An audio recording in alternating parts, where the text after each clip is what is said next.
Hi, everybody. You know, it's me, Griff. Welcome to another edition of YWC Football Talk. This is episode number 246. I download FanDuel because we're getting ready to give you guys all the insights to what we think is going to happen this Sunday. Oh, you thought it was just me. You thought it was just me. If you're on YouTube, repping the Boston Patriots hoodie. No, no, no, no, no. With the Boston Patriots playing Sunday, they're playing the Miami Dolphins. And who knows the Miami Dolphins better here than the boy to my right, BigRat 310. How are you on this lovely Friday evening, sir? I'm doing great. I'm back in the old YouTube room for the YWC faithful. For those who don't know, I didn't always live here. I left for like 6 years, but now I'm back and gonna be here until I finish school for the most part. So yeah, happy to be back. I remember the Homer Simpson fathead from the first episode you and I recorded, which was like 3.5 years ago. Yep. So that's where I had to come into play. But anyway, we're going to go into it. Obviously, Thursday Night Football. Eagles 34, Vikings 28. My big takeaway from the game, I don't know if I want to focus so much on how bad Minnesota was or the fact that for as bad as Minnesota played, they never really went away. Like, I feel like, is that more of a concern for the Eagles or is it more of a Vikings concern? Yeah, it's a classic like Rorschach test for the Eagles. You can kind of look into it whatever you want, depending on your preconceived notions. So there are a lot of Eagles fans that I have mentioned. They had a lot of injuries, like Reed Blankenship didn't play, Nakobe Dean didn't play, James Bradbury didn't play, Kenny Gainwell didn't play, although Swift kind of made that irrelevant. You can so like Maddox is probably out for the year. Maddox probably with his torn pec. So like you can, as an Eagles fan, you can probably say, okay, like with the exception of Maddox, all those guys they didn't have yesterday should be back pretty soon. So maybe the defense won't be that leaky in the future. But on the other side, if you're someone like me who thought the Eagles got really lucky last year, like everyone knows the Vikings did. And the Eagles were an actually good team. It's not like they were frauds. They almost won the Super Bowl for a reason. But they also won a lot of one-score games. They also got really good injury luck last year. One of the craziest stats I can ever remember for a Super Bowl team. They had all 22 opening day starters in that Super Bowl. Isn't that insane? Like anyone who got hurt during the year eventually came back at some point in the year. So that's just the whole part of football, though, where it's like if you stay healthy, you're gonna be there. So that's where health is wealth, especially when it comes to the Philadelphia Eagles. But I agree with you in the sense it's the Rorschach test. I'm excited to see now. Look, because I got to pull up their schedule because I know the Philadelphia Eagles, I don't know if you've seen it. Their schedule is quite easy going forward. Not easy, but it's like there's a lot of wins. Like, okay, you have the Buccaneers on Monday Night Football, the Commanders, and then they go to then Washington comes to them. Then they go to the Rams. They go to the Jets. They have you guys on Sunday Night Football, which that's going to be a very intriguing game. Yep. And then at the Commanders. But that week 9 game against the Dallas Cowboys before their bye week. So after the bye week is where it gets tough because after the bye week, at the Chiefs, first the Bills, first the Niners, at the Cowboys. That's where I'm like, if you're the Eagles, you got to get fat and happy off of these wins you're supposed to get now to when you have that gauntlet. If you lose 1 or 2 in a row or 2 or 3, you can afford to do that. I know they're 2-0, but it's that whole like, hey, you barely got by New England. And you barely got by the Vikings, who the Buccaneers basically gave life to the Buccaneers. So we'll see what happens. But if I'm the Eagles, like that's where I look at it, where I'm like, you got to get fat and happy, especially before that week 9 clash against Dallas.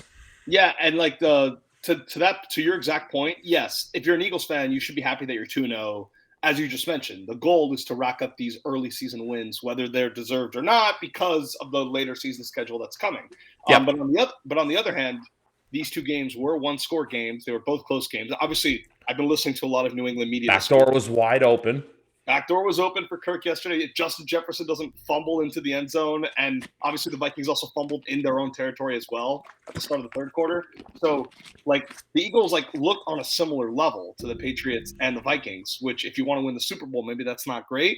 But so, like, that only matters insofar as if you don't play better, you'll start losing more games. But if you do play better and if you get guys back from injury and the schedule, as we just talked about, isn't so bad – these upcoming weeks, like at Jets, looks easier than it did a few weeks ago now. Like now you can kind of talk yourself into, okay, they haven't looked great, but maybe they won't look like this the whole time. Maybe they will improve from this baseline, you know? Exactly. And plus, too, you have trying to remember, is it Brian Johnson or Ben Johnson? I think it's Ben Johnson. Brian Ben Johnson. Johnson's Detroit. Yeah. Ben Johnson's Detroit. I was getting them mixed up. And you have Sean Desai coming in too. So I feel like once they get everything in order, it's going to be fine. The other thing I'll say too as well, I know everyone likes to talk about rookie of the like all these like awards, but Jalen Carter's making a very good case for defensive rookie of the year already. Like the kid, like you see him and you're like right away, he's going to be something special. And he has a few things working for him. Like he's going to be on a winning team, most likely. Like my cynicism towards the Eagles is towards them like going back to the Super Bowl or winning the division again, but not for like, winning 9 or 10 games, or 11 games. That's a whole different thing. They'll be there in January. And so he's going to be on a winning team. That's going to help him. And the rest of the defensive rookie of the year field isn't that great this year with the exception of Will Anderson, who maybe could get a lot of sacks. But Will Anderson, I don't know if Will Anderson is going to be in enough winning football for that to get the attention of the voters. Whereas Philly, like, anytime they make any move of any kind, people rave over it. Like already last night, the DeAndre Swift trade was so awesome, so incredible. Like Jalen Carter, I think, is going to get that kind of like pixie dust from them making all these good roster decisions the past few years that I think is going to help them. And with Devon Witherspoon not playing last week, apparently he's going to play this week. But unless he has a like legit Sauce Gardner like impact right away, it's just going to be hard to see another high pick who can really like beat out Carter for this award. I completely agree. And anyway, guys, we are going to move on to Sunday. And I don't like to say this early, but the first game we're going to talk about, this screams must win. And that must win is for the Cincinnati Bengals. Now, obviously, 0-1 is something. If you go to 0-2, it's one thing.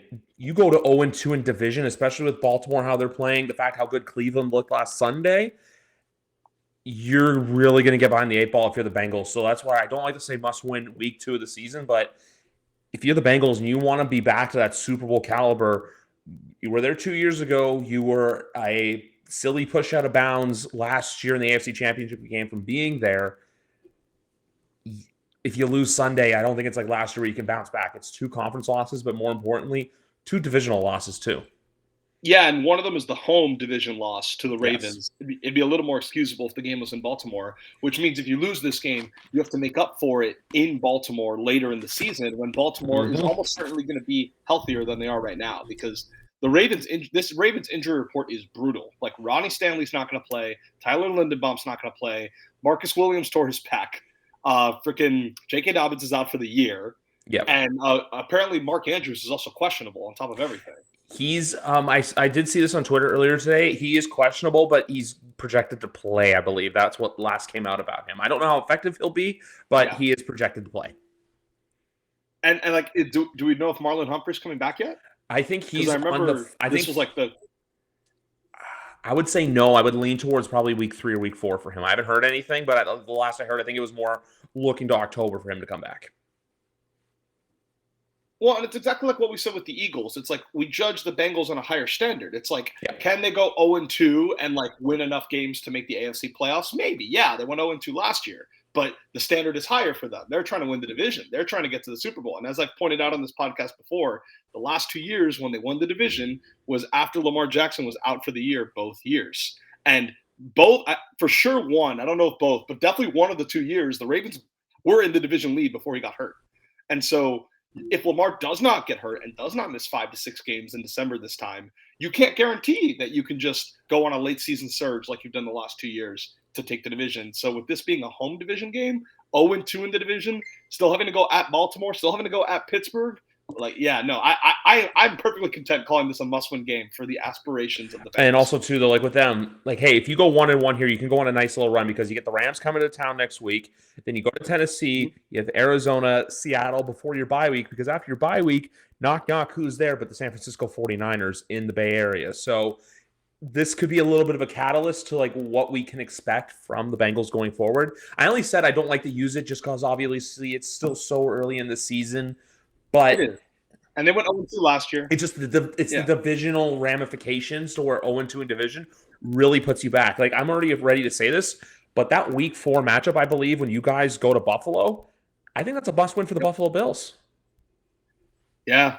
Having already lost to Zach Wilson, that the stakes couldn't be higher for that situation. Especially, we'll see if the Dolphins. We'll get to our game later, of course. If the Dolphins win this week too, and then also win at Buffalo, like that.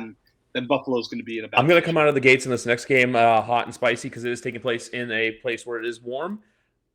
I like the Chicago Bears to win on Sunday against the Tampa Bay Buccaneers. I don't know what it is. I like them. They're part of my parlay for my. I like them on the spread. I like them to win, but I'm going to play it safe and take the 2.5.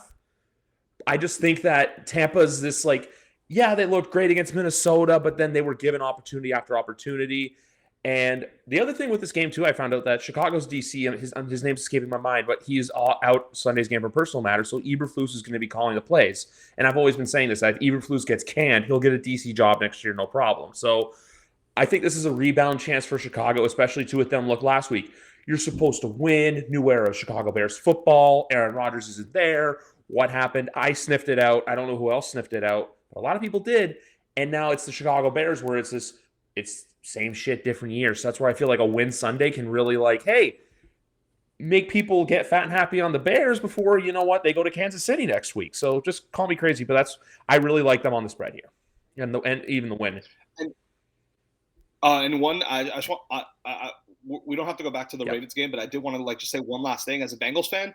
Also, you just want to see Burrow look healthy and comfortable too. Like even if that comes in a loss, if he like starts to look more like himself, that would be really encouraging because like there's kind of indications that he's still hurt. Like he said, the presser that his calf felt good enough in Sunday's game. It doesn't strike me as someone who's playing with a healthy calf right now. So just signs that he's healthy and getting back to it is more than. I mean, did cutting his hair do enough? We'll have to wait and see.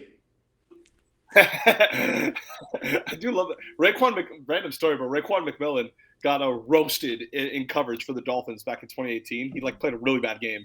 And the next day he came to a press conference with a full buzz cut. And he was just like, he viewed it as some like sort of like manifestation of how like getting the haircut would make him play linebacker better the following week. Oh, we love that. So I do love. So that, on the Bears, you're right. I was on the Bucs last week. It did not surprise me at all that they won outright. I didn't take the Vikings in Survivor League. I told my friend that Vikings, Seahawks, and Chiefs ended up being three of the biggest spreads last week, and all three of them lost. The only two big spreads that won the game outright were the Ravens and the Commanders, and even the Commanders was pretty close. So I was on the Bucs last week. Loved them. Been thinking they've been a little underrated. Thinking they're closer to I think they're going to be an 8-9 team. I think they're going to go 8-9, exactly what they did last year with Brady, and that may not be enough to save Bowles' job. It may not be enough to make the playoffs, but it certainly is better than what people were thinking a few weeks ago. So I don't know. There's some value to that. But having said that, I do agree with you that I was on the Bears last week, unlike you. Good call on your end. I was wrong. And I was obviously disgusted in the moment watching the game. But at the same time, it would be foolish to watch the Bears play bad in week 1 and then think, okay, they're going to go 3-14 again. That's not really how this works. And we say this all the time on the show, like division games are weird. Division games have high variance. If you ever want to throw out when analyzing the team the following week, division games is usually the ones you can throw away just because anything can happen in a division game at any time. Danny's Jets beat the Bills last year as 12.5-point underdogs. The week after Zach Wilson got destroyed by the Patriots and Belichick, and the Bills played them the next week, and everyone said, well, they lost to the Patriots. The Bills are a much better team than the Patriots, so obviously they'll lose to the Bills since they lost to the Patriots, and they actually won the game outright. Division games are weird. So we can give the Bears a pass, and I do think these are kind of similar teams, so when you're getting 2.5 on the spread, and I saw a hilarious stat. Baker Mayfield is 0-8 against the spread his last 8 times as a favorite. 0-8 against the spread the last 8 times he was favored in a game. Like all the other times he covered with the Rams were all like when he was an underdog.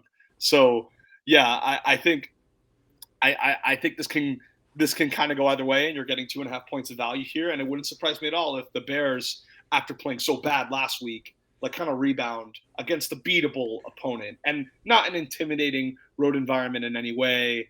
And, like if Todd Bowles like blitzes a lot, like that goes both ways with mobile quarterbacks. I saw Brian Flores with the Dolphins destroy Lamar Jackson with a blitz-heavy scheme. You kind of saw yesterday Brian Flores blitz Jalen Hurts a few times, and Jalen didn't really run for that much, but it did still expose some plays in the secondary down the field. And with Fields, if a lot of those Bowles blitzes don't get there, and Fields now has an open room, like he really is an electric runner in the sense of he can have a 60-yard touchdown at any point in the game. Like I saw it against my Dolphins last year, maybe his best game last year. He truly, like, he's on the opposing 30-yard line, and if he breaks free, he can go to the house. Like he really is like Tyreek Hill in that sense, where he can score from almost anywhere on the field. So there's ways where the Bulls' defensive plan maybe doesn't work, leads to breakdowns, and leads to Fields getting wide open. Also, I read Carlton Davis is not going to be in this game, so that could be significant. DJ Moore maybe only had 2 catches last week, probably going to be more involved this week. The Chase Claypool thing, I think it's just an L they have to take too. That's just something that we have to give. When I look at the Justin Fields thing too, like also I hate to say this, but his Patriot game last year as well, he was just running roughshod over us. Like I say, that was a bad game for the team as a whole. I hate that game. I hate that game with a passion. But even like last year too, like remember Justin Fields last year, look, they went 3-14, but 2 of his wins came against teams that San Francisco week 1. Outright, they beat them 19-10. And then the Patriot game. Obviously, the one was the Houston Texans, but the Texans last year were bad too, so it's kind of like a write-off. But 2 of those wins were against quality opponents. So that's the thing now where it's like everyone's like, you know what kind of bullet, like kind of like, hey, look at Tampa. Then all of a sudden it could be, oh, hey, there's the like week 2. I feel like because week 1 you always do get goofy results where it's like, hey, this team, hey, they might be better than we thought. But then week 2 is that week where it's kind of, hey, they're brought back down a couple pegs, like brought back down to reality. But then I can see this with the Bears too, where they beat, like I was saying earlier, they beat the Buccaneers. And then it's like, hey, they're going to Kansas City. Let's see how they look. And then they just get absolutely destroyed. I can see something like that happening. And that's what makes week 2 fun. To me, it's one of the most fun weeks of the entire season because you're simultaneously balancing between not overreacting to last week with also like, oh, what's this new information that we didn't expect? Like, oh, the Dolphins like are actually going to win the AFC East this year, or are they just going to be a wild card contender? Are the Bears actually? I mean, are the Bucs actually going to like be the team that wins the NFC South, or is this just a week 1 mirage? And trying to like ascertain those differences, like what's real and what's not real. Like the Rams last year were a great example. It's like they got blown out in week 1, but it was to the Bills. Yeah. And people still expected that team to be an NFC contender. And it wasn't until like it took a few more weeks for everyone to realize, oh no, this isn't the same team anymore. And week 1 was actually a warning sign, but we weren't sure whether to take it seriously or not because it was only 1 week of data. So kind of trying to figure out like what's real, what's not real, what's going to sustain a little bit. That's the fun part about the early season, in my opinion. And one thing about that Rams game is I always remember this, that I remember it being 28-3 and they were coming back and I'm like, please do this because it was against the Falcons. And I was just like, please come back from this so you can erase all your bad history and all that other stuff. But then speaking about those Falcons, they're playing Green Bay this week. I don't get Atlanta being favorites in this game. I understand, like, hey, they're at home. Like, they looked pretty good last week, but then I think it's the same thing, too, where both teams are coming off divisional games. But for this one, I think Jordan Love impressed me more than anyone in Atlanta. But I feel like with Atlanta, too, everyone looks at it as this player sucks just because they don't perform in fantasy football. That's honestly what I think about the Atlanta Falcons offense, where if they're a shit fantasy week, it's, oh, this player sucks. But then if they go up there and they put up 25 points of fantasy, it's, hey, they're great. Like how Drake London still looked good last week, but he only had 5 fantasy points. So don't take fantasy football as the end-all be-all to when it comes to looking at these players for a true evaluation. Watch the games. Yeah, and I think London had even less points than that because he had 0 catches. Pitts might have been the one that got it. It may have been Pitts. I might have screwed the 2 up. My bad. So I agree with you. This to me is a very interesting game because it looks like Christian Watson is not going to play again. It looks like Aaron Jones is not going to play, which is significant, obviously, because Aaron Jones was a big part of their win over the Bears last week. I did think, obviously, if you're just looking at the quarterbacks, yeah, Jordan Love looked a lot better than Desmond Ridder did. So you would think that and it's the Packers. You know, Matt LaFleur still has like an incredible record as a head coach. So like there's reasons to trust him. So this to me is a very good inflection point for what's different from last year. Because there were people in the NFL community, me being one of them, that thought the Falcons are going to win the NFC South this year. Not because, and I said this on the show, not because I thought they were going to be that good. I thought they would be like 9-8, 10-7, but I thought the Saints were a little overrated, and I thought they would just be the best of a bunch of mediocre teams. Get to the wild card round, lose to the highest performing wild card team, and like the NFC East loser, and then be gone from our memories for forever. So like that's exactly how I kind of thought it would go. So this is a good litmus test. Is this different from last year, or is this just going to be the same from last year where the Packers are a better team than the Falcons, even with Aaron Rodgers going out the door? I was listening to a betting podcast yesterday that like they were walking through all the analytics and logic for why the Falcons could be a good side. And then he just goes, but I just have one problem. Desmond Ridder, that motherfucker back there is not real. Like, he basically like went to explain how like Desmond Ridder was like, he like basically didn't play quarterback last week. Like it's not that they ran the Wildcat because they didn't, but he threw for less than 100 yards. Almost more than half of his completions were at or behind the line of scrimmage. Like it's so weird to see a quarterback be so uninvolved in the offense, you know? Do you want to know something about Desmond Ridder? I actually found out this via part of my. It's actually part of my take through Barstool that as I was listening to this week, they were saying about him that he has never lost a game at home. So that's the one thing too, where it's like I think it's like through high school, through this. It's like I don't know if you've ever seen this, but yeah, it's like Kyler Murray too at like AT&T Stadium since high school. He's never lost there. So next time Kyler Murray Dallas is a quarterback problem, hey, go trade for Kyler Murray. But I'm just gonna stick with Green Bay just because like it's a trust thing. You know, it's like I trust them more, but I do agree with you on that litmus test take where it's like, hey, both teams, because whoever loses, it's going to be viewed as, hey, maybe they're not as good as we thought they were. But then with Green Bay, if they win, it's going to be, hey, look, the Packers, they just keep on rolling. And yeah, I do like I did take the Falcons, but I will say I liked it better when the Falcons were 1.5. Initially they were 1.5 point underdogs, and then it flipped to where they were favorites. Same with I think Colts Houston was another example of that, where the home team was the dog, then flipped to the favorite. I'd feel a lot more comfortable if the Falcons were getting points. Just think that would like be a lot. I would feel a little more comfortable, give you a little more margin for error. Them being favored makes me a little uneasy, but I'm gonna take the Falcons. I think the Packers not having Aaron Jones is gonna matter. I think like building an offense out of Romeo Doubs and Jaden Reed and AJ Dillon. Yes, it had no problems last week, but I think it's hard to sustain that way.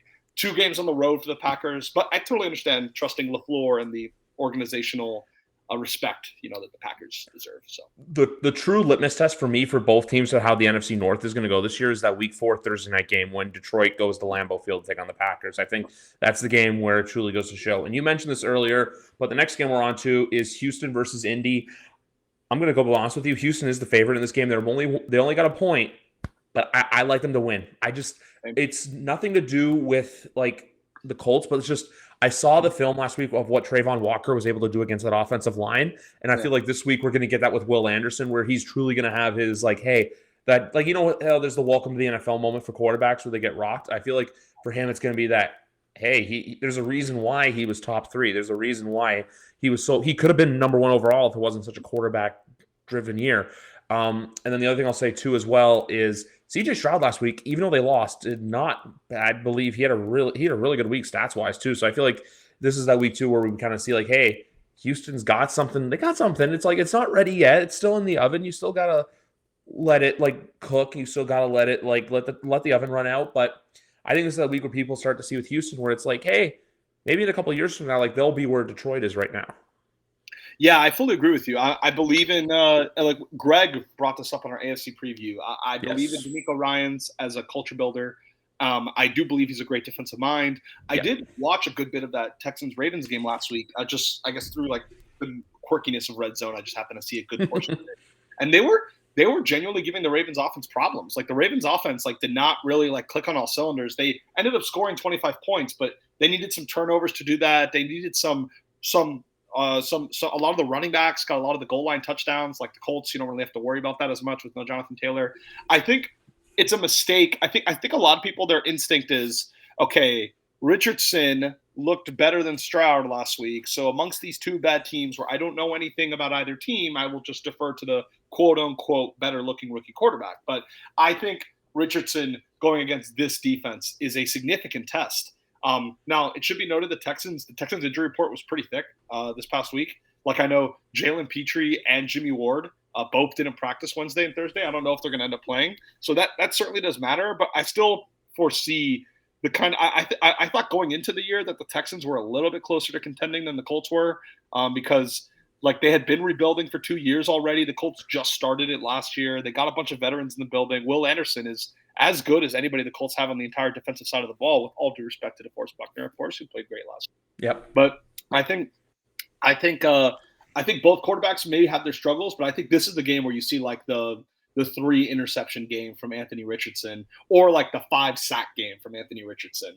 And like not that their season's on the line because we don't really project the Texans to be an AFC South threat, but this is home to the Colts. I mean, like you cannot lose this game if you care about this division at all.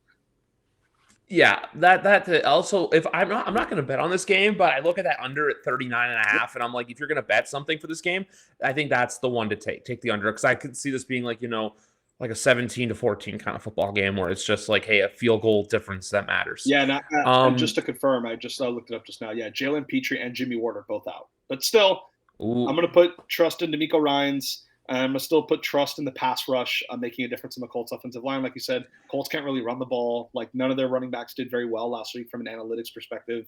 And last week Richardson was at home. This is on the road. He had a defensive touchdown last week. I don't know if he's going to get lucky and get that again this week. So yeah, I'm still sticking with the Texans, but definitely that hurts. And hey, like to your point about the under, you kind of have two ways to win. It's like both offenses could struggle, and then whoever wins, the under hits. Or if the Texans like win like 17-6, where they just like completely shut down the Colts, then your under catches that way too. So I like it. Yep. And we're staying in the AFC South because Jacksonville is hosting Kansas City this week. And I heard Peter King talking this morning, and he made a really good point of something that's going to play in the Chiefs' favor and why I like the Chiefs to bounce back here. On my annual TikTok, Instagram Reel, Twitter video, they are my second bet, and that is the Chiefs on the money line straight up, just because the weather Sunday in Jacksonville, it's only going to be like 88 and like cloudy, and I think a little bit chance of rain. So I know it doesn't sound like much, but those Jacksonville games in the middle of September, they're not fun. 2018, I remember the Patriots went into Jacksonville. It was stupid hot that day. I think it was in the 100th degrees. By the second quarter, you could tell the team was completely gassed. And that was the year too where, I'm not saying this is going to happen to the Colts by no means, but I remember that year where everyone thought, hey, is Jacksonville going to be good? Look at Jacksonville. But then they just like the rest of the way. So like that's like there's some other games like Chicago too, I think is in that similar boat where it's like, hey, they go to Florida, and then the rest of the season it's like, oh, hey, they're not that. But with this game, I just think this is the perfect like get right game. Chris Jones is back in the building. Travis Kelce is like doing the like faking the injury and then doing like the there's a booty shake video online. Like this just feels like that like get right game for the Chiefs, because look, you have all these like perennial teams, but I think we already said earlier Cincinnati's under the most pressure to win, because say if Kansas City were to lose, no one's gonna like write them off. No one would write them off at 0-2. Yeah, and it shows the bettor's faith in Patrick Mahomes that the Jaguars, a team that a lot of people respect, that a lot of people think is on the rise, and the Chiefs are not just 3-point favorites on the road, they're 3.5-point favorites on the road.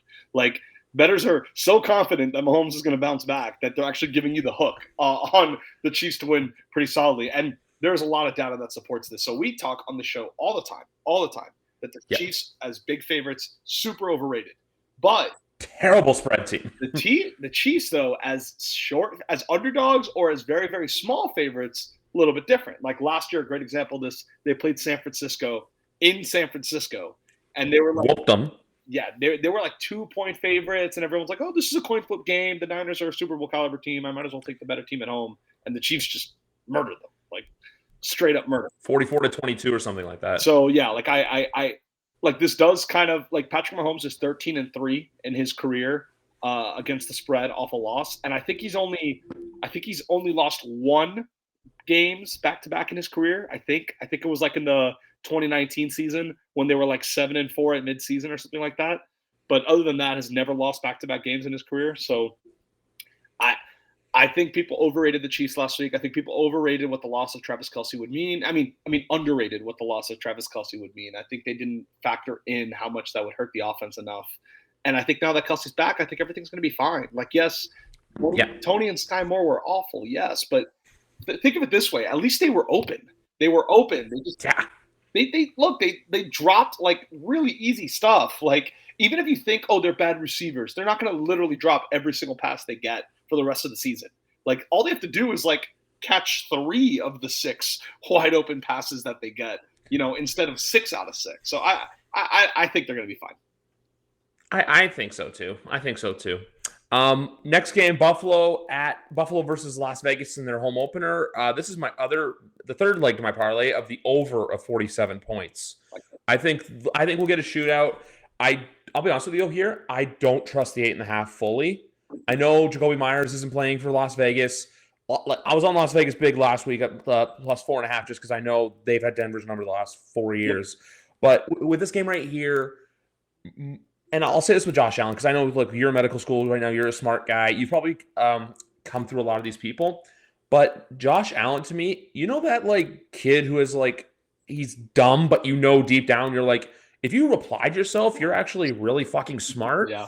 That's Josh Allen as a quarterback because he needs that, and also too, he needs that guy to like sit him down on the sidelines and just like smack him in the face and be like, buddy, calm down. Because like we saw, like for example, like Ken Dorsey's not going to do that. We know what Ken Dorsey did in Miami last year, the meltdown after you guys beat them.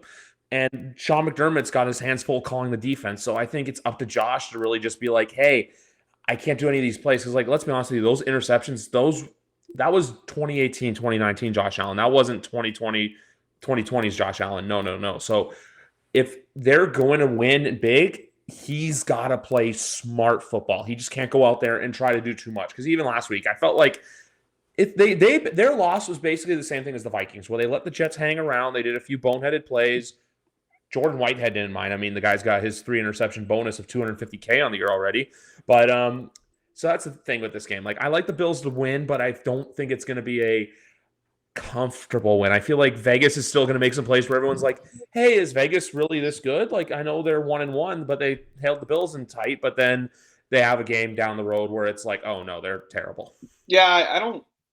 To me, it's kind of a boring game. It's like the Bills are almost certainly going to win. The only drama is whether or not they cover, and they're going to bounce back. And it's like, yeah, I can see them covering. I can see them not covering. It's like I don't know what to do with this. You know, like I do.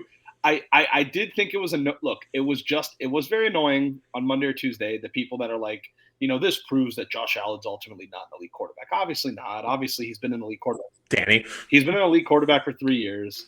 It is what it is. Like we have to trust a larger body of work over a bad game, especially against a team that he also played bad against last year.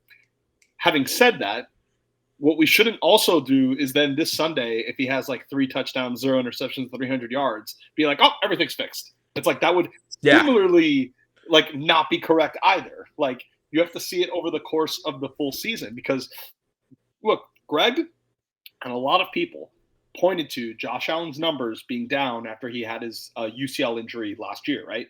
So now that we assume, from all we would know, the UCL is totally fine now. So now if the numbers keep not looking the same, you're not just building off one game. You are building off a little bit of a sample size from last year too, and how that Bengals game ended, especially with like he leads the NFL in turnovers the last few years and all that. But Monday was not enough evidence yet to like change his standing amongst the league's quarterbacks. We need a full season. We need a full season before we even can have that discussion.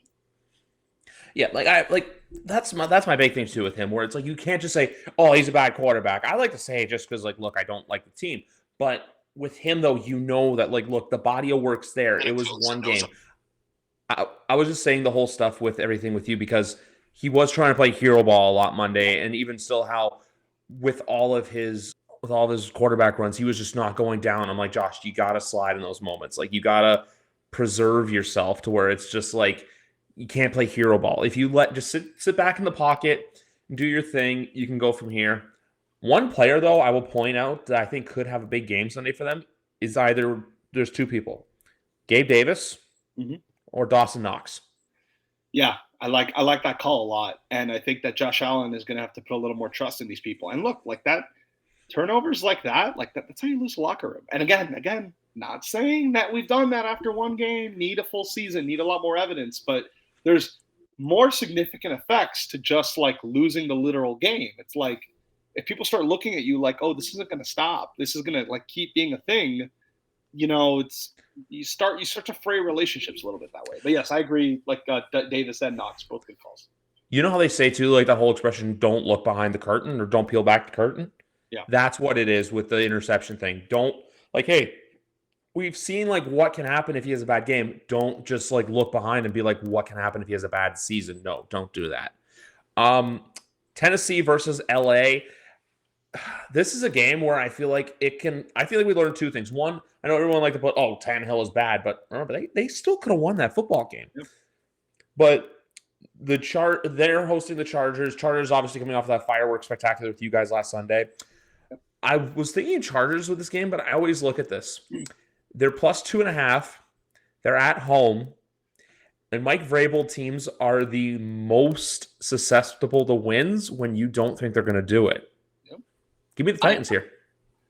I saw a crazy stat the other day that when he's an underdog at home, Mike Vrabel in his career, he has a winning record outright. So not just like against the spread. Against the spread, he's like something insane, like the money line.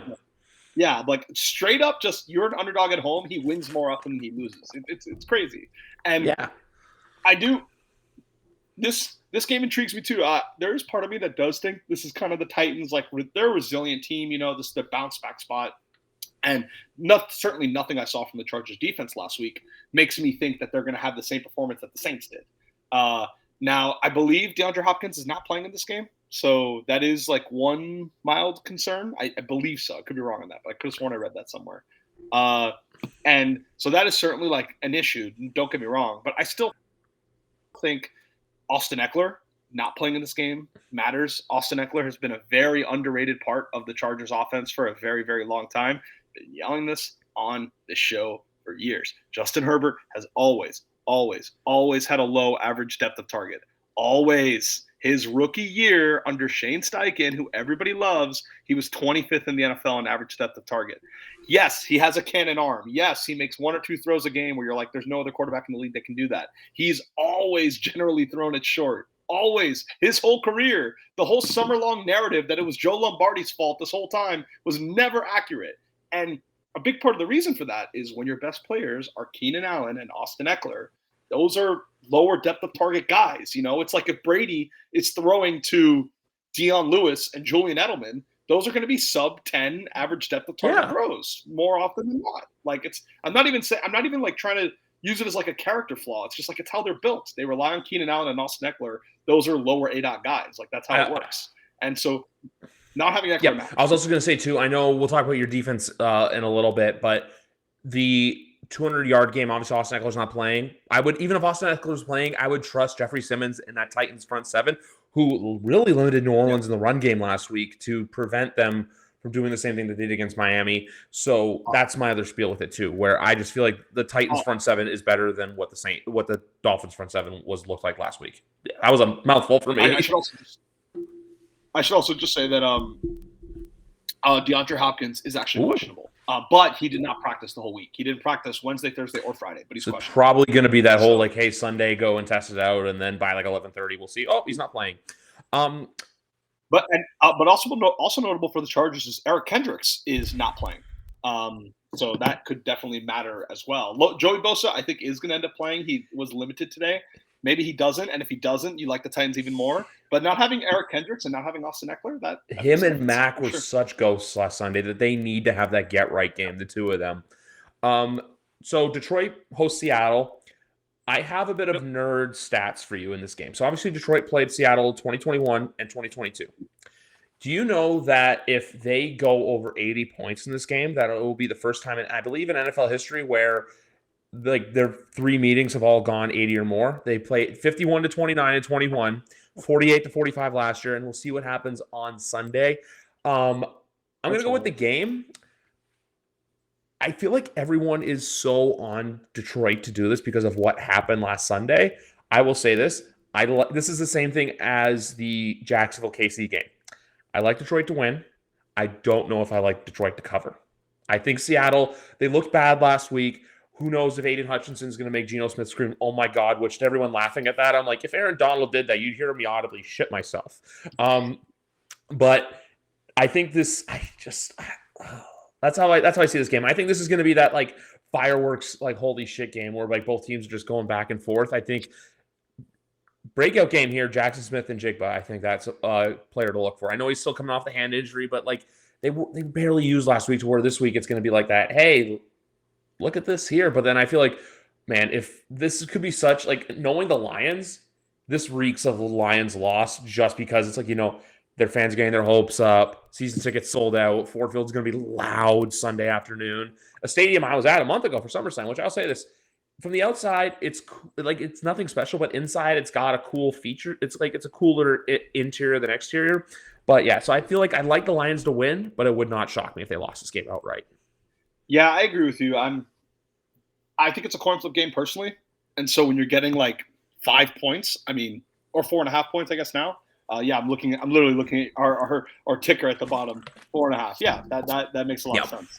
So yeah, for that reason, I do like them on the Hawks on the spread on this, and also like for like any bettors out there, like I guess one thing I did in my Fab Five, I don't think I've announced it yet on the show. My 5 favorite picks this week, I took the Texans, I took the Falcons.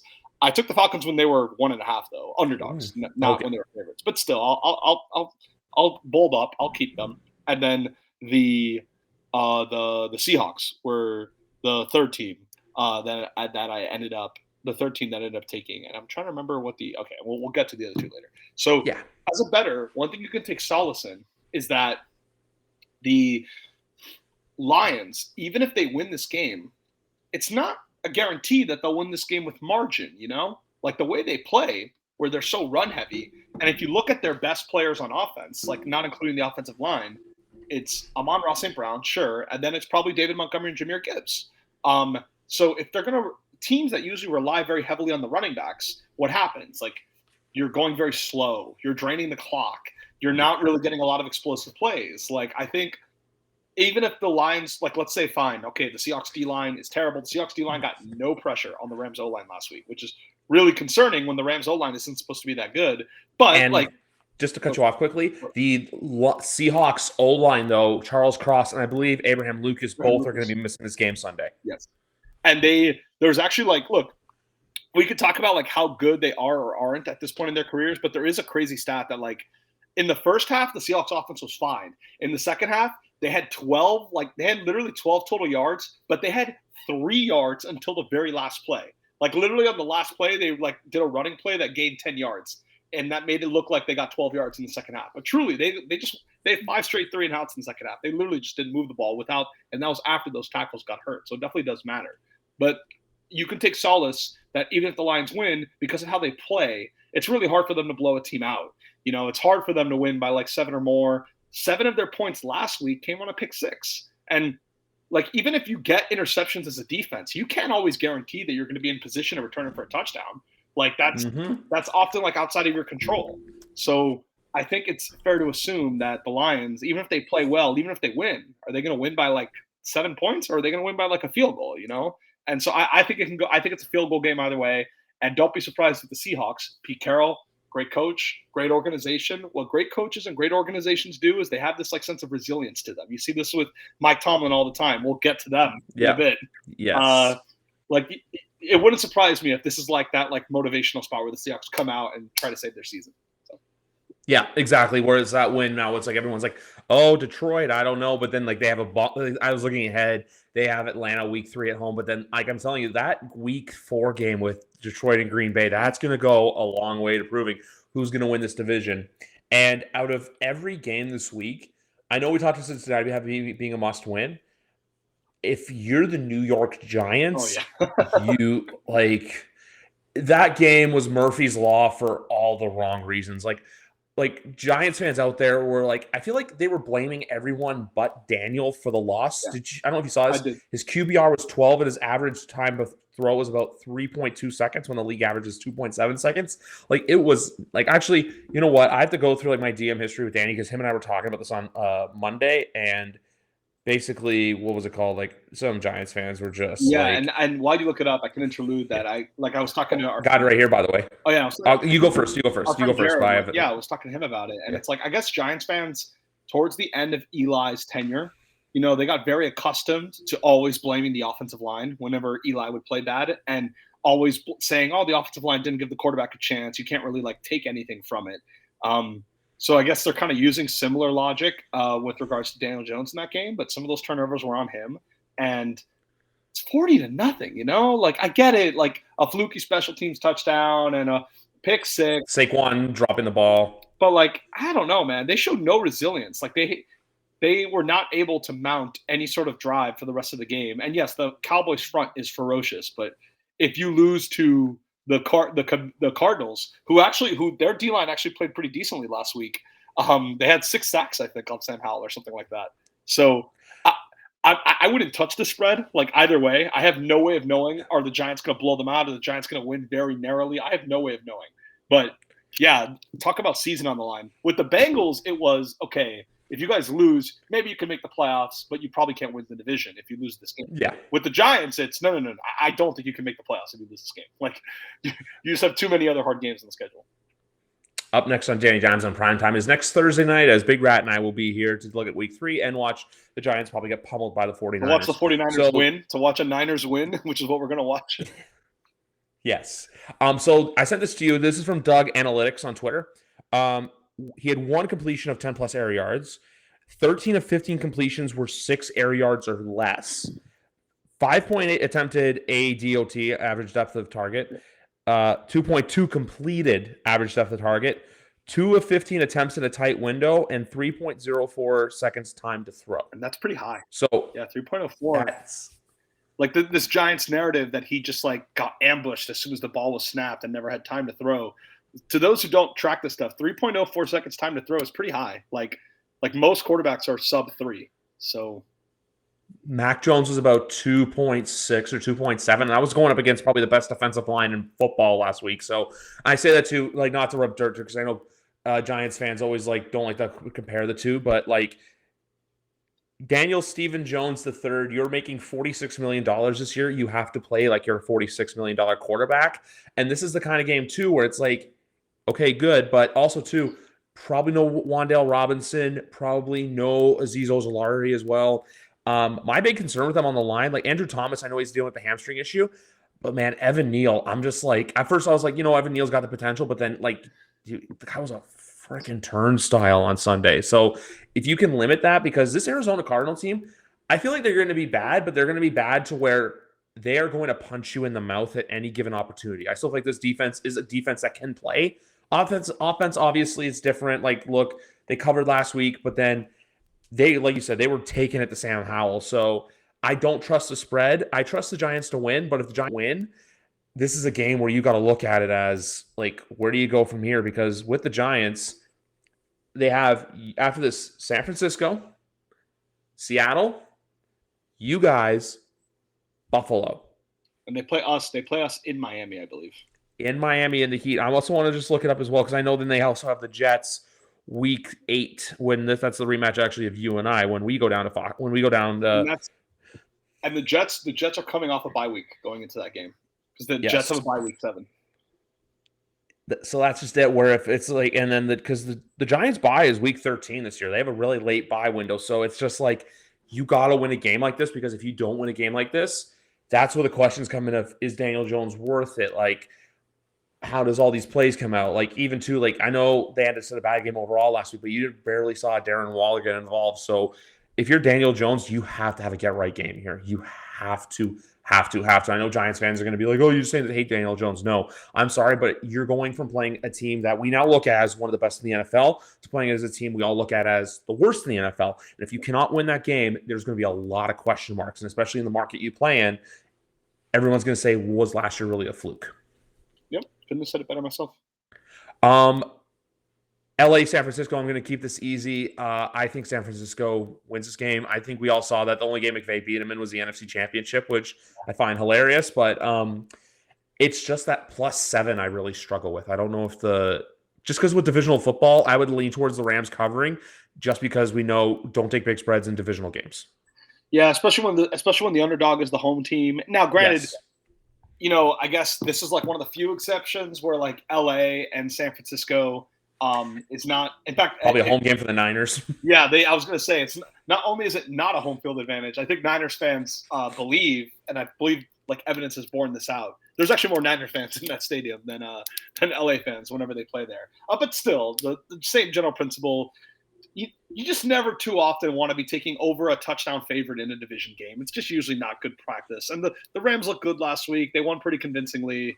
Like, apparently Puka Nacua almost didn't play, which would have been like, I guess he's still officially questionable, but he didn't practice. Did you waste your fantasy football dollars on him? I didn't. No, I was an even bigger idiot. I drafted him, dropped him before the game started and then tried to get him back, but got outbid by another manager. So, yeah, I'm benefited by the fact that someone else paid that price instead, especially since once Cooper Kupp comes back, he's probably not going to have the same role. So, and there's always all this stuff too. Like I remember Elijah Mitchell. I think it was 2021 had like a big week 1 against Detroit, and everyone went crazy for him. And then he was like quiet the rest of the season. Before we get to a game that's very much noteworthy talking about, obviously Randy loves his VOA, and Aaron Schatz today came up with the top 10 regular season DVOAs in NFL history. I'm going to share the screen with everybody, and this is it right here. So you have the New England Patriots, the 1991 Washington Redskins, the 85 Bears, the 2010 Patriots, the 87 Niners, the 96 Packers, the 95 Niners, the 2022 Buffalo Bills, the 2019 Ravens, and the 1995 Cowboys. Definitely a shocker for Bills Mafia. The new system loves last year's Bills. The one thing I believe all these teams have in common, with the exception of the Patriots, sadly enough, and the Bills and the Ravens, I want to say those were all Super Bowl years for the rest of those teams. BigRat, you can correct me if I am wrong. Yeah, I'm pretty sure that's right. Close to it, yeah. So I just wanted to share that because as soon as I saw that, I'm like, I have to show you this, and I know Randy's going to get a great kick out of it. So that's our DVOA for the day. There'll probably be more coming in. I'm going to say this right now. Dallas Cowboys, New York Jets. I so love this Jets plus 8.5. Just for the sole purposes, I think and also to under. I like the under. I think that this Jets defense is still for real. Quinnen Williams, even in the loss last week, looked good. The one player, though, I'll say that was kind of quiet last week was Sauce. I feel like we're still going to wait for that Sauce game to come in. And I remember people in the preseason saying, I think this is the one game where we get a quiet game from CeeDee Lamb. I feel like Sauce is really going to kind of, have his number. Yeah, I like the Jets too, begrudgingly. I can't bet on it or include them in the Fab Five on just stubborn principle. Yes. But I do agree. And also, I mean, look, there is some risk. It is Zach Wilson. But certainly teams with the first game with a backup quarterback usually do pretty well. 2, the Cowboys offense. Now, granted, they didn't really have to do much last week, but it didn't look great. It looked okay. It just didn't really matter because it was like 26-0 immediately, so they could just be conservative the whole time.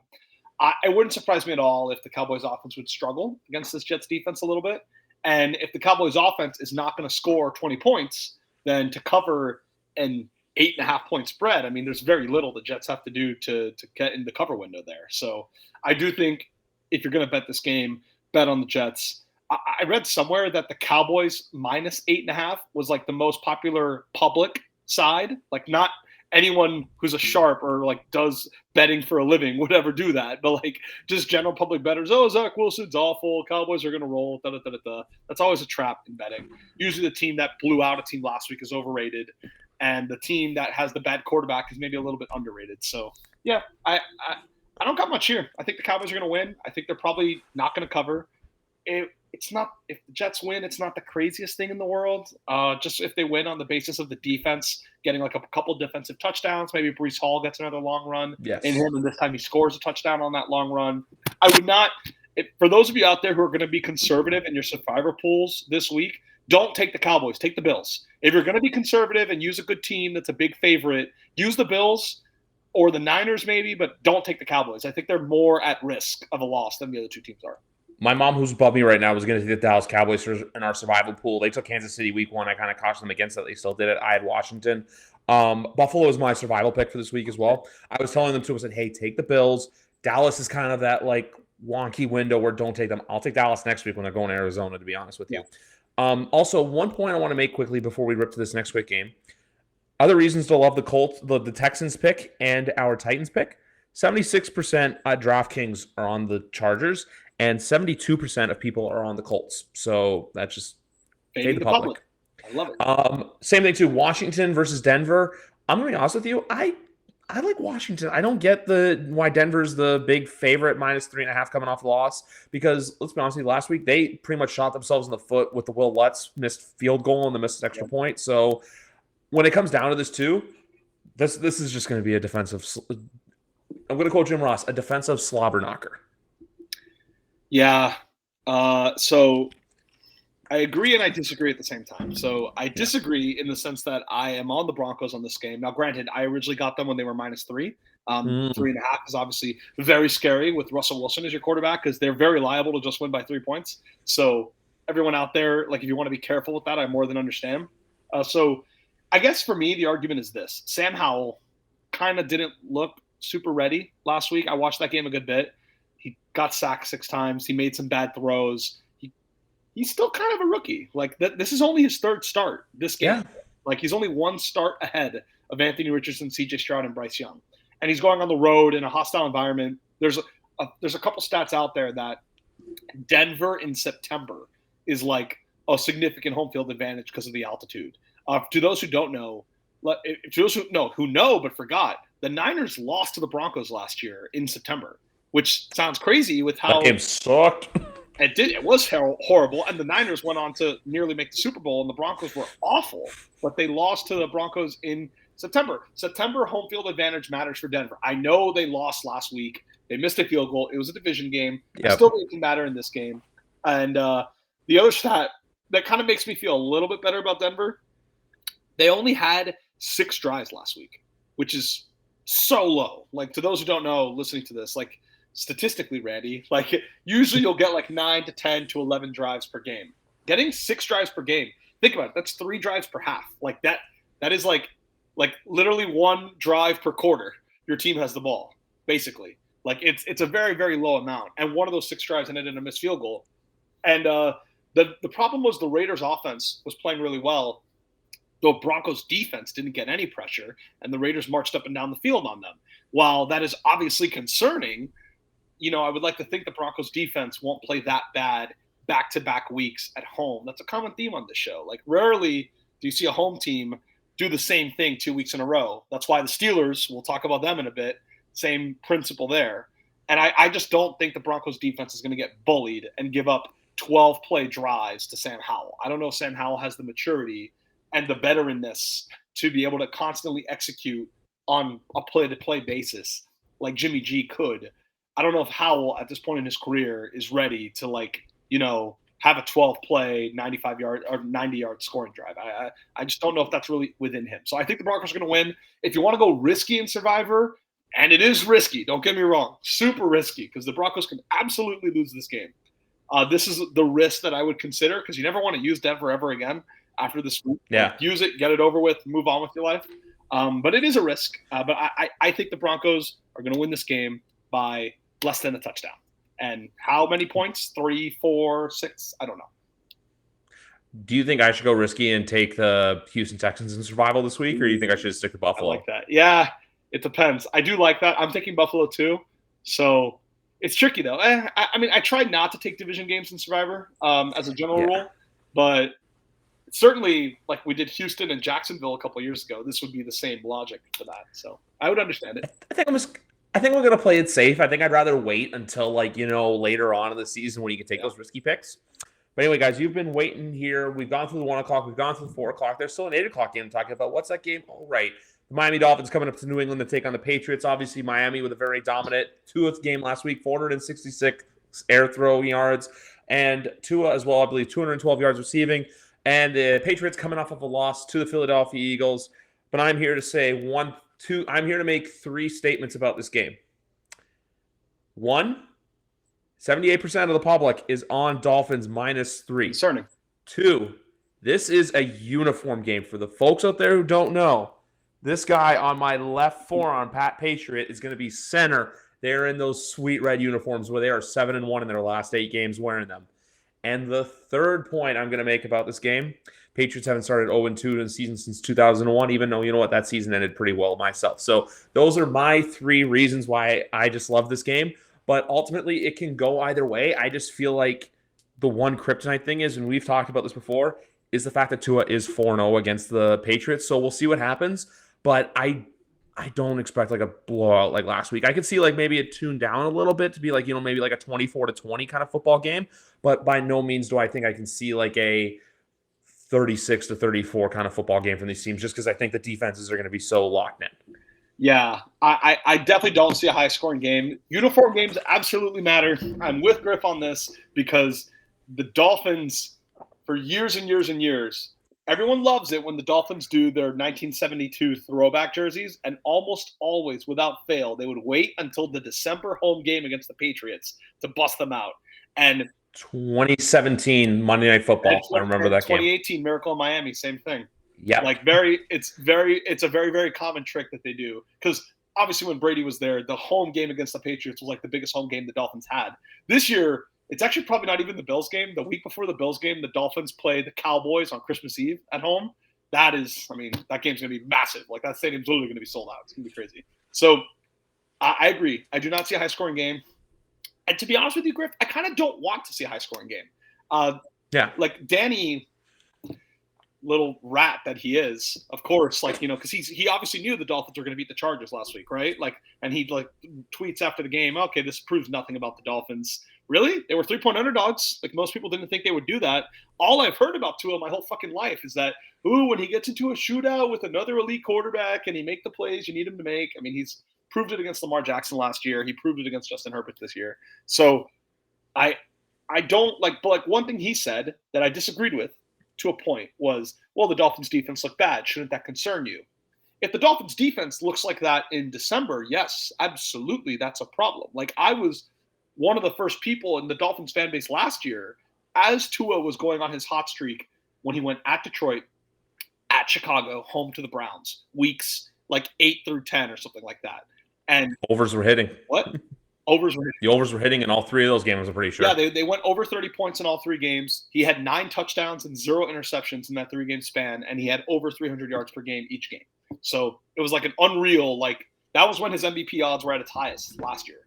And during that stretch, I saw the Dolphins defense get torched by the Lions. This was back when the Lions were still like 1-6 at the time. I saw the Dolphins defense get torched by the Bears. And I started to lose faith in our ability to make a playoff run because I thought, as I said on the show with you and Griff and Danny last time, what happens in the playoffs when you have to go at Cincinnati or at Kansas City, because you're probably not going to win the division, like, are you just going to give up 30 points? Like, that's not a conducive way to win. So absolutely, I agree with Danny. If the defense is bad the whole year, yes, that's a problem. I just don't think them being bad in week 1 means they're going to be bad the whole year. The example I gave him was last year, the Eagles in week 1 gave up 30 points to the Lions. And the Eagles defense had the most sacks since the 85 Bears. Like, granted, yes, they got lucky. They played an easy schedule, all that. But still, it was a caliber defense. And them giving up 30 points in week 1 didn't prove that it wasn't caliber. And furthermore, unlike last year, the Dolphins might actually win the division this year, so they might get home games in the playoffs. And as I said for years on the show, the Dolphins' home field advantage is underrated. The Dolphins' defense plays great at home. During the Brian Flores, Josh Boyer era, we'll see if it translates in the Vic Fangio era. So, to be honest with you, yes, I do kind of – if we're giving up 30 points to the Chargers, it's like, okay, people thought they were Super Bowl contenders. Herbert, Keenan Allen, Kellen Moore, Austin Eckler, Mike Williams, Quentin Johnson.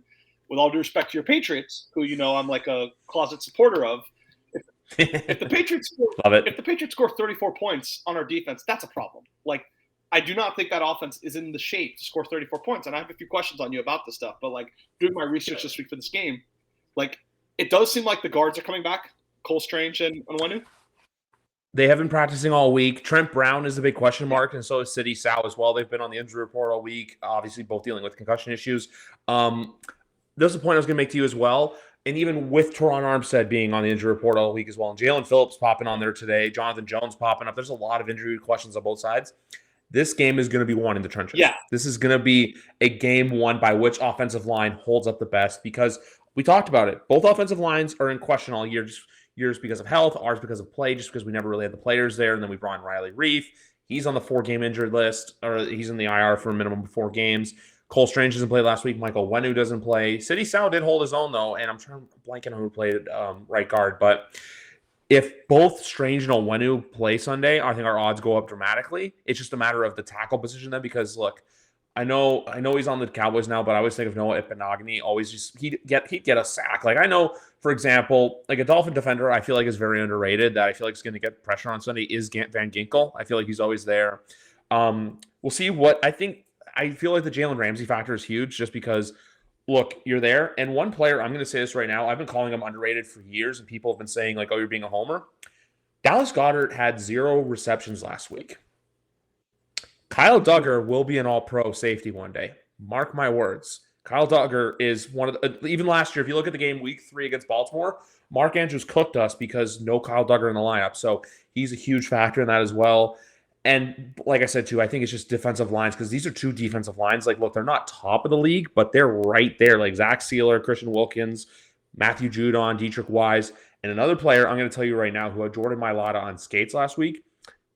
If you want to make a long shot bet for defensive rookie of the year, Keon White, the second round defensive edge from Georgia, perfect Patriot player. And even too, Jabril Peppers laid the boomstick on Jalen Hurts on the fumble last week. So we'll see what happens, but ultimately, all these defenders, I think, are ultimately what's going to win you the game. Is it the Vic Fangio defense or is it the Bill Belichick, Steve Belichick, Gerard Mayo defense? Yeah, I think the defense is key in both of these games. For both of these teams. I think it's going to be a low scoring game for that reason. It's also division game. The Tua Patriots games have always there's never been any high scoring games either. Like 20-7 was the most recent one last year. 17-16. Like the game at the end of 2021 was misleading because the Dolphins had like that touchdown when you guys were trying to lateral it at the very end of the game. So that was probably like 29-20 or something like that. But it wasn't the game flow was not representative of the score that high at all. And so these games, Belichick is obviously going to come up with a better defensive game plan than Brandon Staley is. And I think the Dolphins defense is not going to play that bad again. I think the Chargers offensive line was renowned going into the season. I heard a few podcasts that say they could have a top 10 O-line this year. And I know they're not known for that traditionally, but just with Rashawn Slater came back, draft pick of Zion Johnson last year, Corey Linsley was able to play and was healthy for that game. Their offensive line bullied us. I have a lot of respect for the Patriots guards. I know Cole Strange and Nwenu can be very good. So by no means am I trying to disrespect them, but I do think that if Trent Brown isn't able to play, I do think the Dolphins D-line should play better in this game, and they should get more pressure. And like Mac Jones and Tua both like barely got sacked last week. That I don't think that's going to happen this week. I think both D-lines are going to get more pressures, more QB hits. Both teams are going to try to run the ball. I feel like the Patriots are going to dare the Dolphins to run the ball like 30 times. Like basically that's going to be the theory of the game plan is we're not going to let you get explosive with Reek and Waddle. We're just going to let you run the ball and give you light boxes all day and let Raheem Mostert and Salvon Ahmed beat us. And I think the Dolphins rush defense got bullied last week. And Christian Wilkins, let me tell you, Christian Wilkins held out all summer, wanted a big contract. And the whole knock against and the whole knock against him was he doesn't impact the pass rush as much as he does as a run defender. But as a run defender, he's elite. He got bullied last week. He got pushed aside by the Chargers' interior offensive line. And he's fighting for a contract. He can't do that every week because they will not extend him at the number he wants if he plays like he did on Sunday. So I feel like he, especially on Sunday Night Football, after fighting for his contract all summer that he didn't get, he's got a point to prove. And I think if the Dolphins give up 200 rushing yards again, I think it reflects so badly on him, on Zach Sealer, on Raekwon Davis. I feel like they're all going to come in with something to prove. But to your point, though, like my whole hope for the Dolphins' vulnerability against the Patriots O-line was that right tackle spot. And that's Jalen Phillips. That's where Jalen Phillips plays. So if he's out, now granted, because the Dolphins have some depth on defense, Emmanuel Ogbah would be his replacement. So it's not like you're putting in some rando in there. But still, I would prefer to see Jalen Phillips in the game. So if he's hurt, that definitely – if Onwenu and Strange both play and Jalen Phillips is out, that helps the Patriots' odds tremendously because then the Dolphins' D-line's ability to dominate the game goes way down with Ogbah being in there. But to your point on Van Ginkel, a lot of non-Dolphin fans wouldn't know this. David Long, who was like a highly touted offseason signing for us, I touted him on the show. Everyone had like such high hopes for him. He only played 17 snaps last week, and that wasn't because of injury. Like he genuinely just had he kind of only played on rundowns. Like whenever they went to nickel or dime defense, they took him off the field, and they played Van Ginkel and Jerome Baker as the two main linebackers. Van Ginkel played like 60 snaps. So like it's shocking to me because they re-signed Van Ginkel on a minimum contract. It wasn't clear that he was coming back to the team. They gave David Long 2 years, $10 million, and Van Ginkel ended up out-snapping him by a lot. So if Jalen Phillips is not going to be there to take advantage of your right tackle, can Emmanuel Ogbah, can Van Ginkel make a good play? Watch out for Brandon Jones in this game. He barely played last week because he was still coming back from injury, and the Dolphins won the game at the very end, blitzing with Justin Bethel. Kind of like those like safety slot corner blitzes out of nowhere. on Justin Herbert that won the game. That's Brandon Jones' job. As I say on the show, one of the best blitzing safeties in the league. He just was still recovering from his offseason injury from last year. Last week, I think he's going to play more this week, and I think he's the guy that they'll blitz from the safety spot, not Bethel, not Javon Holland, not anyone else. And if you guys want a anytime touchdown parlay, I got two guys I really like from New England. I'm going to go Ramondre Stevenson. Didn't get in the end zone last week. I feel like he will this week. And from Miami, he scares me, Ramondre. I love the guy. I want to get his jersey. It's just I'll wait for him to sign a second contract before I do that. And the other one from Miami, I'm going to go Jalen Waddle. I feel like Jalen Waddle, because I feel like this week too, and Peter King made this point on Pro Football Talk today. That's one of my main football podcasts I go to. If you double Tyreek, you're going to open up Jalen Waddle. You're going to open up, I'm blanking on the other receiver's name. Braxton Berrios. Braxton, former Patriot. So it's just like a hellish thing. Jake Bailey, homecoming as well. So there's just all these avenues where I'm like, hey, you can double Tyreek all you want because Christian Gonzalez and Jonathan Jones did really well against A.J. Brown last week, but Tyreek Hill's another animal. So we'll see how the Patriots secondary holds up. I feel like this is a big litmus test game for them to see how they can hang with one of the better teams in the NFL as a whole. I would, double Reek. Try to put some sort of bracket coverage on Waddle. Trust Kyle Duggar to shut down Durham Smythe, which he probably would. And to those who think like that's like Durham Smythe had like 8 targets last week. Like he was strangely very involved in the passing game, despite like not being a high-profile tight end. So having Kyle Duggar shut him down, which I have no doubt that he can do. And then you're basically daring the Dolphins to win with their running backs. You're daring the Dolphins either running with them or throwing passes to them. And I think that's how the Patriots, I think, kind of want the game to be. 2 fun facts before we go. Actually, 3 fun facts before we go.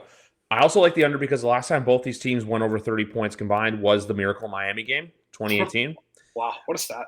Yep. What's the other one? Tua's middle name I learned today is Donnie. Fun enough.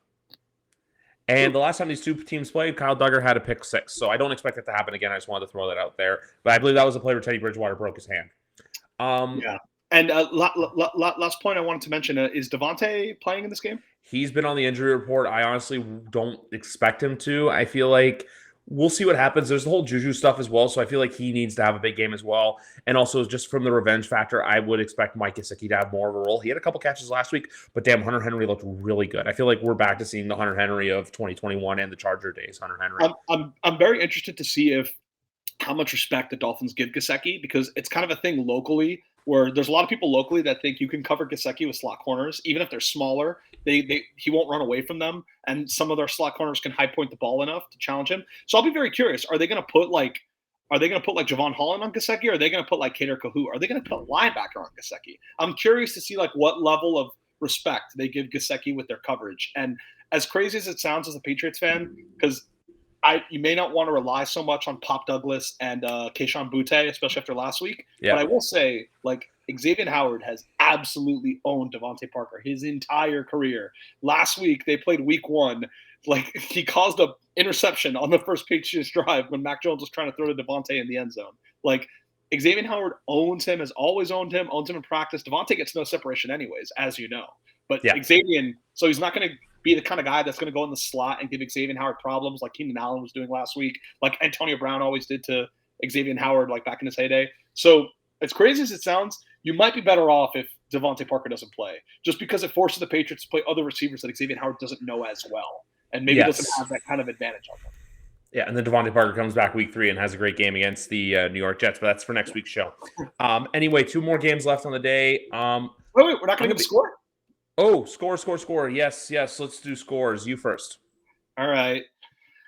I think this is going to be a 21-17 Dolphins win, but I can very easily see it being a 21-17 Patriots win. I'm not delusional. I'm expecting a low-scoring game. I'm expecting both teams to use the running backs a lot. I'm expecting sacks on both sides of the ball. So it's just going to be a question of whose defensive playmaker makes the signature play. Are you guys going to get a pick 6? Is Jalen Phillips going to play? Is he going to get a strip sack fumble? Like, which defensive player makes the key play in the game? I'm going to go 24-20 New England. I feel like it's a very similar game to what we saw week 17 last year, where it's like same thing too. Kyle Duggar pick 6 was the big difference maker there, and obviously how there's the Melvin Ingram strip sack touchdown week 1 last year. So I feel like it's going to be one of those that is just the huge difference makers. Let's have fun Sunday night, friend. Let's have fun Sunday night. May the best man win. BigRat and I will break it all down for you next Thursday night as well. Monday Night Football. My dad's upstairs. He's going to kill me for saying this. I don't know why, but something about the Carolina Panthers. I like the +3. I don't know why, because the Yeah. last two. Like, here's the other thing too. They've beaten them 3 of their last 4. Yeah, and I saw the numbers that like since Breeze left, like the Saints have like been awful in Carolina. Like they get murdered every year. Like something like One year was the COVID year, but last year I remember they really got like taken to the woodshed. And I was always like, Saints are going to cover this game, yada yada yada, and then the opposite happened. So I feel like maybe for reverse fortune, maybe the Saints win for my dad. But I don't know why I look at the Carolina +3, and I'm just like, there's something about that. Yeah, home division dogs. Home division dogs. It is it's on Monday Night Football. It's one of the Panthers' biggest games this whole season. I do like it too. I think the Saints, like I told you, were a little overrated.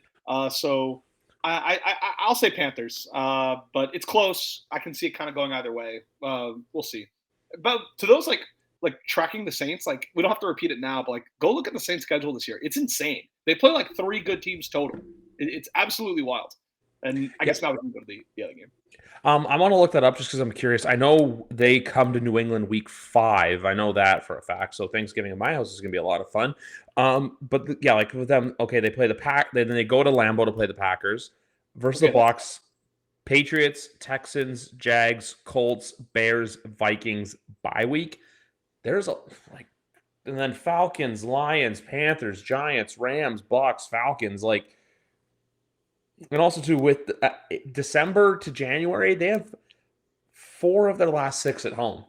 Yeah, like I guess now that we have more information on Jordan Love, the Packers game doesn't look as easy as it did a few weeks ago. But other than that, I mean, most of those games are very winnable. Like the Giants game looks easier than it did a few weeks ago. A lot of winnable games.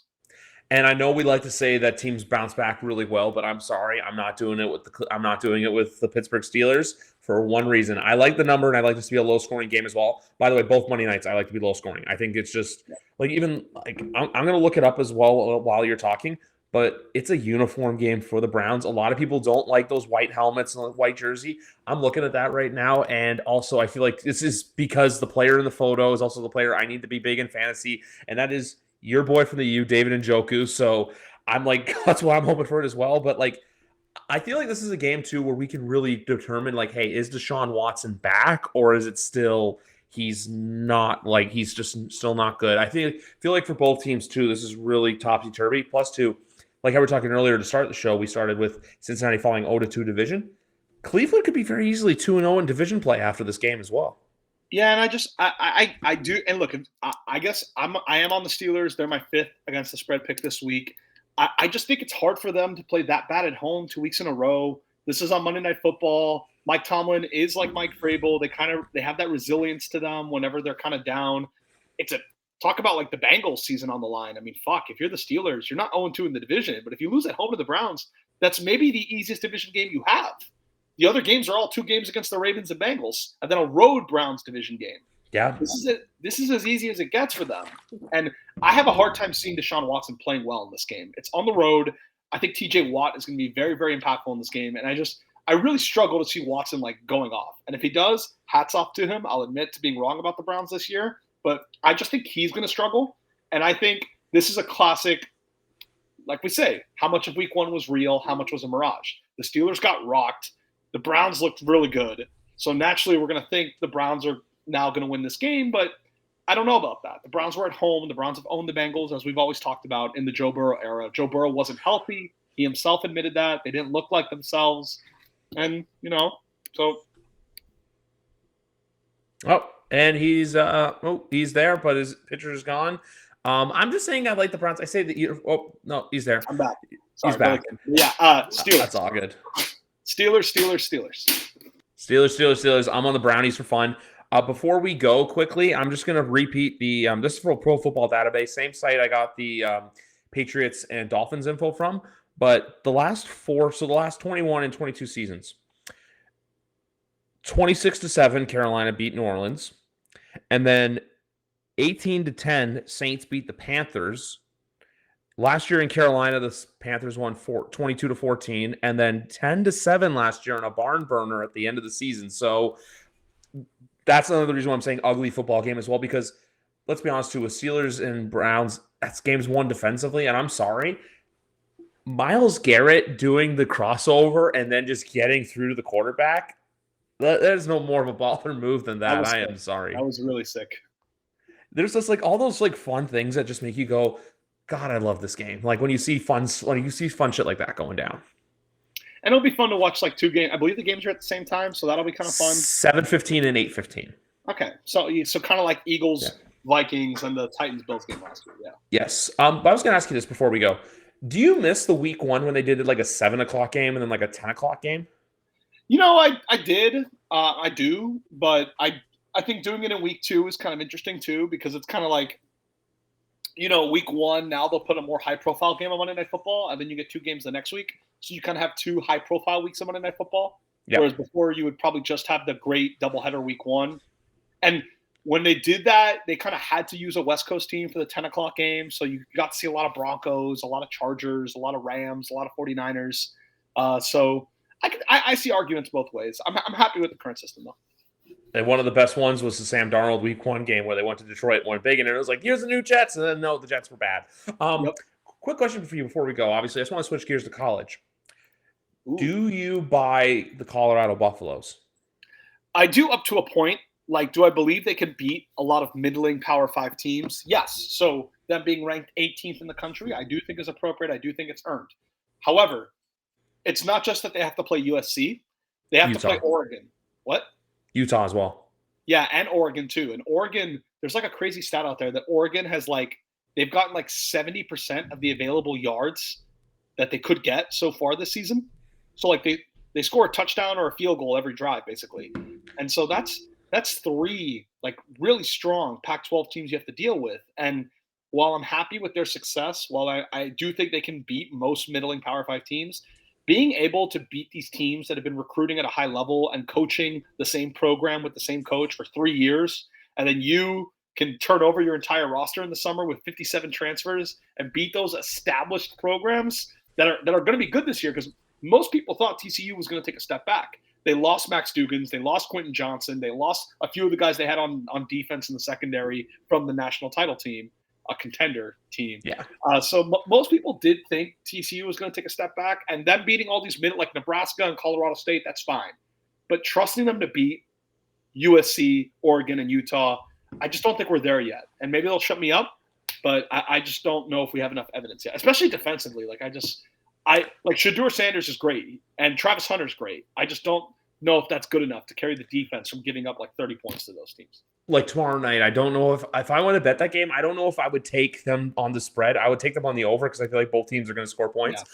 But they have Oregon and USC in back-to-back weeks coming up. So I feel like if I'm a betting man, which you know what I am, I think next week you hammer the Ducks just because that's that game where everyone's like, oh, Colorado, first big test. And it's like, boom, no, you get blown out of the building. And it's like, how do you respond? So that's how I look at it with there. The one team that's honestly impressed me has been Florida State. I know you probably hate to hear me say that, but man, Travis Hunt, but they looked good.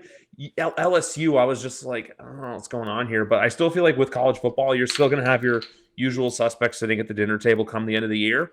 The only thing I will say is though, Bama will not be there. I'm sorry. They have a great defense, but Jalen Milroe is a freak of an athlete, but he cannot throw the football. And breaking news, this literally happened as we were recording. Ooh. Bama announced this week they're making a quarterback change. They are now they're benching Jalen Milroe in week 3. They're benching him for the Notre Dame transfer Tyler Buckner. And mind you, they're playing USF this weekend. They were probably going to win anyways. And they still chose to bench Jalen Milroe. That's a problem. They're like a 31.5 point favorite. Like literally like 10 minutes ago this happened. It's crazy. Yeah. And then before, one more quick question with college. Do you think Texas can make the playoff? I do. Quinn Ewers, to those who don't follow this stuff, Quinn Ewers he had a perfect recruiting ranking from 247 coming out of high school. Like they grade their system out of 1.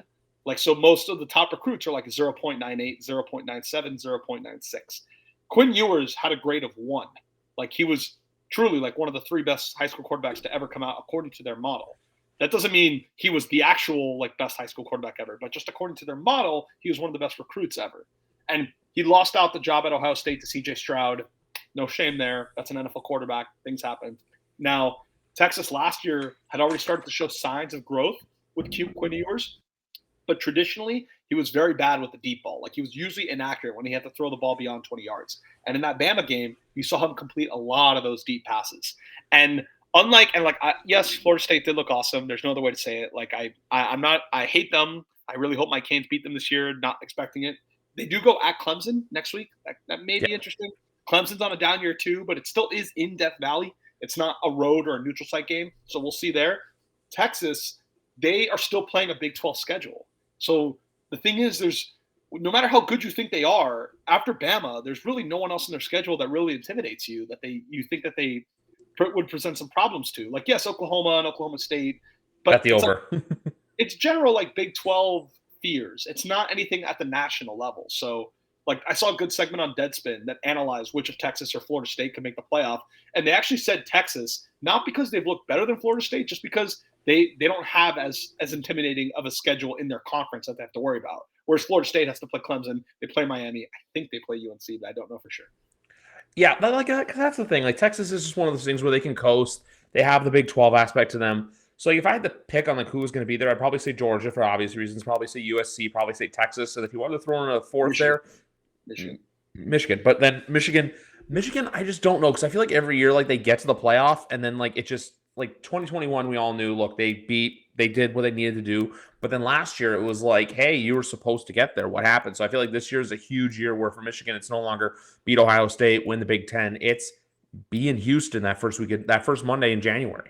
And Florida State does not play UNC. I just checked, but they still go at Clemson and they still play Miami. So folks, he appears to have been gone. So that's the big thing. As he's coming back in now. He's coming back in. What were you going to say about the lovely Seminoles?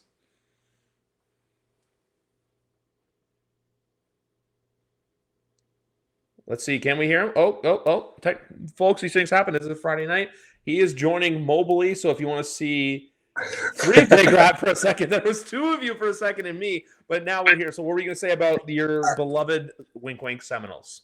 So on the Seminoles, they still have to go to Clemson. They still have to play Miami. But for Michigan, the thing is, Ohio State, there's a lot of people that are skeptical of them this year because ever since Stroud left, with Kyle McCord there and with Devin Brown, the like highly rated recruit after Kyle McCord, who was also a 5-star, there's not as much confidence that their offense is going to be able to hold up against high-level Power 5 competition. And remember, Michigan beat them in Ohio State last year. So the game this year is back in Michigan. So for that reason, like Michigan has a good track to get back to the playoff because none of those Big Ten teams really scare them. The team to watch out for is Penn State because they have this guy, Drew Aller, at quarterback, who was the number one quarterback out of high school last year. Yeah. And the belief was because they had Sean Clifford be their quarterback for years. And he was so mid. He would do the same thing every year, lose to the same top teams every year. It was the same 9-3, 10-2 Penn State team you always saw. With this guy, it could be like when Florida State went from E.J. Manuel to Jameis Winston back in 2013, where they went from like a consistent 2 to 3 loss team to a team that can win it all because the rest of that roster on both sides of the ball is really talented. So Penn State's a team to watch out for if it's not Michigan, but I think you'll see Georgia, USC, Texas, one of Michigan or Penn State, with the wild card being if USC loses too many games, then maybe Florida State or Miami gets in ahead of them. The only thing too, I think preventing USC is if they don't win the Pac-12. I feel like that was the big knock on them last year, was losing the Pac-12 championship to Utah. So if they don't win the Pac-12, that's kind of it. I know it's a Pac-12 so on Swan as well, but look, you're going to the Big Ten next year, and I feel like for USC, this is a big now or never year for the Trojans. Fair enough. Yep. Especially considering too Lincoln Riley's probably going to be coaching the Arizona Cardinals next year. Well, anyway, guys, that's going to do it here. YWC Football Talk, 246 in the bag. All the best to BigRat and his Dolphins. All the best to me and my Patriots. Anyway, guys, 2 more episodes next week. Monday night, McGarvin's back here. We got a lot to talk about. Thursday night, Danny Dimes in primetime, episode number 7. Have a good night, guys. Enjoy week 2 of the NFL season.